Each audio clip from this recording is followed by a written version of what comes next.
ಎಲ್ರಿಗೂ ಯುಗಾದಿ ಹಬ್ಬದ ಮತ್ತು ಹೊಸ ವರ್ಷದ ಶುಭಾಶಯಗಳು.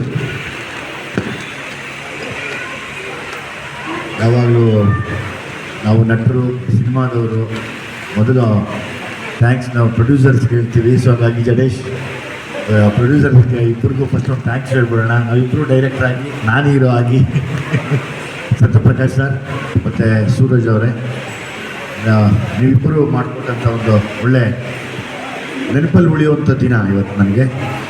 ಅದಕ್ಕೆ ಹಿಂದೆ ನಿಂತಿರೋರು ನನ್ನ ತಮ್ಮನ ಸ್ಥಾನದಲ್ಲಿರೋ ಜಡೇಶ್, ಯಾವತ್ತೂ ಮರೆಯೋಕ್ಕಾಗಲ್ಲ. ಸೊ ಹಾಗಾಗಿ ಮೊದಲನೇ ಧನ್ಯವಾದನ ತಮಗೆ, ತಮ್ಮ ಮನೆಯವರಿಗೆ, ಸೂರಜ್ ಅವ್ರಿಗೆ, ಅಕ್ಕ ಅವ್ರಿಗೆ ಎಲ್ಲರಿಗೂ ತಿಳಿಸಿ ವಿಷಯನ ಪ್ರಾರಂಭಿಸ್ತೀನಿ. ಯಾಕೆಂದರೆ ತುಂಬ ಎಮೋಷ್ನಲ್ ಆದ ದಿವಸ ಕೂಡ, ತುಂಬ ವಿಶೇಷ ಕೂಡ ಇವತ್ತು. ನನ್ನ ಮಗಳಿಗೆ ಅದೇ ಹೇಳ್ತಾ ಇದ್ದೆ, 30 ವರ್ಷ ನಾನು ಇವತ್ತಿಗೆ ಹೀರೋ ಆಗಿ 18 ವರ್ಷ, ಅದಕ್ಕೆ ಮುಂಚೆ ಸರ್ಕಸ್ ಹೊಡೆದಿದ್ದು ಒಂದು 10 ವರ್ಷ 15 ವರ್ಷ, 30 ವರ್ಷ ಈ ಸ್ಥಾನಕ್ಕೆ ಬರೋದಕ್ಕೆ ಪ್ರತಿದಿನ ನನಗೆ ಮೆಟ್ಲುಗಳಾಗಿದ್ದೇ ನನ್ನ ಅವಮಾನ, ನನ್ನ ನೋವುಗಳು. ಇಲ್ಲಿವರೆಗೂ ಕೂಡ ಅದನ್ನು ಈಸಿಯಾಗಿ ಹತ್ತಿಸ್ಕೊಂಬಂದು ಹಂಗೆ ಕೊಟ್ಬಿಡ್ತಾ ಇದ್ದೀನಿ. ದಯವಿಟ್ಟು ಅದನ್ನು ಹುಷಾರಾಗಿ ಕಾಪಾಡ್ಕೊಂಡು ಹೋಗಮ್ಮ ಅಂತ ಹೇಳ್ತಾ ಬರ್ತಾ ಇದೆ ದಾರಿಯಲ್ಲಿ. ನಾನು ಅಷ್ಟೊಂದು ಎಮೋಷ್ನಲ್ ದಿವಸ ಇವತ್ತು ನನಗೆ. ಕಥೆ ಬಗ್ಗೆ, ಮೋನಿಕಾ ಬಗ್ಗೆ ಮಾತಾಡ್ಬೇಕಾದ್ರೆ ಮೊದಲು ಇದೇ ಮುಗಿಸ್ತೀನಿ. ರಿತನ್ಯ ಬಗ್ಗೆ ಮಾತಾಡ್ಬೇಕಾದ್ರೆ ಮುಗಿಸ್ತೀನಿ. ನನ್ನ ಇಷ್ಟು ವರ್ಷದ ಪರಿಶ್ರಮ ಏನೆಲ್ಲ ಕೊಡ್ಬೋದು ತಂದೆ ಅಂದರೆ, ನನಗೆ ಮಾಡಿರೋ ಸ್ಕ್ರಿಪ್ಟಲ್ಲಿ ಕೂಡ ನಿನಗೆ ಅರ್ಧ ಕೊಡ್ಬೋದು ಅಂದರೆ ಇದೆ.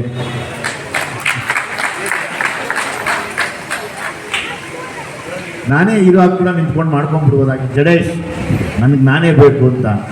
ಅಂದರೆ ಇನ್ನೇನೆಲ್ಲ ಸ್ಯಾಕ್ರಿಫೈಸ್ ಮಾಡ್ಬೋದು ತಂದೆ ಅಂದರೆ ಇದನ್ನು ಕೂಡ ಮಾಡಿದ್ದೀನಿ ಅಂತ ಒಂದು ತೋರ್ಸೋಕ್ಕೆ ಇಷ್ಟಪಡ್ತೀನಿ. ರಿತನ್ಯ ಗೊತ್ತಿಲ್ಲ, ನಾನು ಹೀರೋ ಆಗೋಕ್ಕಿಂತ ಮುಂಚೆ ನಾನು ನೆನ್ನೆಯಿಂದ ಯಾವುದೇ ಯೋಚನೆ ಮಾಡ್ತಿದ್ದೆ. ಬೆಳಿಗ್ಗೆ ತುಂಬ ಗಲಾಟೆ ಮಾಡ್ತಿದ್ಲು ಅಂತ ಹೆಗಲ ಮೇಲೆ ಇಟ್ಕೊಂಡು ಜಾಗಿಂಗ್ ಕರ್ಕೊಂಡು ಹೋಗ್ತಾ ಇದ್ದೆ. ಕುಕ್ಕಮ್ಮ ನಾನು ಜಾಗಿಂಗ್ ಮಾಡ್ತೀನಿ ಅಂತ ಜೊತೆಯಲ್ಲೇ ಬರೋಳು. ಮೋಸ್ಟ್ಲಿ ಅವಳಿಗೆ ದೇವರು ಅವತ್ತು ಆಶೀರ್ವಾದ ಮಾಡಿದ್ದಾರೆ, ನೀನು ಬರ್ತೀಯ ಹೋಗಿ ನಮ್ಮ ಅಪ್ಪನ ಜೊತೆಲಿ ಅಂತ. ಸೊ ನನ್ನ ಜೊತೆ ನೀನು ಜಾಗ್ ಮಾಡಿರೋಳು ಲೈಫೆಲ್ಲ ಹೀಗೆ ಜಾಗ್ ಮಾಡ್ಕೊಂಡು ಮುಂದಕ್ಕೆ ಹೋಗಮ್ಮ, ದೇವ್ರು ನಿನ್ಗೆ ಒಳ್ಳೇದು ಮಾಡಲಿ. ಈ ಆಂಜನೇಯ ಸ್ವಾಮಿ ದೇವಸ್ಥಾನದಲ್ಲಿ ಪೂಜೆ ಆಗಿದೆ. ಈ ಆಗಲೇ ಕೇಳಿಕೊಂಡೆ, ನಾನು ತಪ್ಪಿದ್ರೆ ಕ್ಷಮಿಸಿ ಅಂತ. ತಪ್ಪು ಅನ್ನೋದಕ್ಕಿಂತ ಹೆಚ್ಚಾಗಿ ಆಂಜನೇಯನ ಸನ್ನಿಧಿಯಲ್ಲಿ ಸಿನಿಮಾ ಪೂಜೆ ಆಗಿದೆ. ಆಂಜನೇಯನಿಗೆ ರಾಮನ ಮೇಲೆ ಎಷ್ಟು ಭಕ್ತಿ ಶ್ರದ್ಧೆ ಇತ್ತೋ ಅಷ್ಟು ನೀನು ಮಾಡೋ ಕೆಲಸದ ಮೇಲೆ ಇಟ್ಕೋ ಸಾಕು. ತುಂಬ ದೂರಕ್ಕೆ ಕರ್ಕೊಂಡು ಹೋಗ್ತೀಯ, ಅದೇ ಸಾಕ್ಷಿ, ಇನ್ನೇನು ಬೇಡ. ಅಯ್ಯಪ್ಪ ಎಷ್ಟು ರಾಮನ್ನ ಇಷ್ಟಪಡ್ತಿದ್ನೋ, ಎಷ್ಟು ಶ್ರದ್ಧೆಯಿಂದ ಇದ್ನೋ, ಎಷ್ಟು ಅದಕ್ಕೆ ಇಲ್ಲಿವರೆಗೂ ಮಾತಾಡ್ತೀವಿ ಅವ್ರ ಬಗ್ಗೆ. ಅದನ್ನು ಇಟ್ಕೊಂಡ್ರೆ ನೀನು ಕರ್ಕೊಂಡು ಹೋಗುತ್ತೆ. ಇವತ್ತಿಂದ ನೀನು ರಿತನ್ಯ, ಅವ್ರು ಯಾವತ್ತೂ ನಮಗೆ ಕೆಟ್ಟದ್ದು ಮಾಡಿಲ್ಲ, ಮಾಡೋದು ಇಲ್ಲ. ನಿನ್ನ ಯಾವತ್ತು ಕಣ್ಣಲ್ಲಿ ಕಣ್ಣಿಟ್ಟು ನೋಡ್ತಾ ಇರತ್ತೆ, ನಿನ್ನ ತಿದ್ದಕ್ಕೆ ಹೋಗ್ತಾ ಇರತ್ತೆ. ಇನ್ನೊಂದು, ನಮ್ಮನ್ನು ಪ್ರೋತ್ಸಾಹಿಸಿ ನಮಗೆ ಊಟ ಕೊಡುವಂಥ ಅಭಿಮಾನಿಗಳು, ಅವರು ನಿನ್ನನ್ನು ನೋಡ್ತಾ ಇರ್ತಾರೆ. ಇನ್ನೊಂದು, ದೇವ್ರು ನೋಡ್ತಾ ಇರ್ತಾನೆ. ಮೂವರು ಒಂದೇ, ತಪ್ಪಂದ್ರೆ ಕ್ಷಮಿಸೋದೇ ಇಲ್ಲ. ಎಲ್ರಿಗೂ ಒಂದೇ ಬೇಕು ಪ್ರಾಮಾಣಿಕತೆ. ದೇವ್ರಿಗೂ ಅದೇ ಬೇಕು, ನೋಡೋರ್ಗೂ ಅದೇ ಬೇಕು. ಯಾಕಂದರೆ ಮೀಡಿಯಾ ಅಂತ ಎಲ್ರಿಗೂ ಒಂದು ಭಯ ಅಂತಾರೆ. ಅವಾಗ ನನಗೆ ಭಯ ಇಲ್ಲ, ಅಂದರೆ ಸತ್ಯವಾಗಿದೆ. ಪತ್ರಿಕಾ ಮಾಧ್ಯಮ ಆಗ್ಬೋದು, ದೃಶ್ಯ ಮಾಧ್ಯಮ ಆಗ್ಬೋದು, ಅದನ್ನು ನಾನು ಇವತ್ತಿಗೆ ಅದನ್ನು ಎಲ್ಲರ ಮುಂದೆ ಹೇಳೋಕ್ಕೆ ಇಷ್ಟಪಡ್ತೀನಮ್ಮ.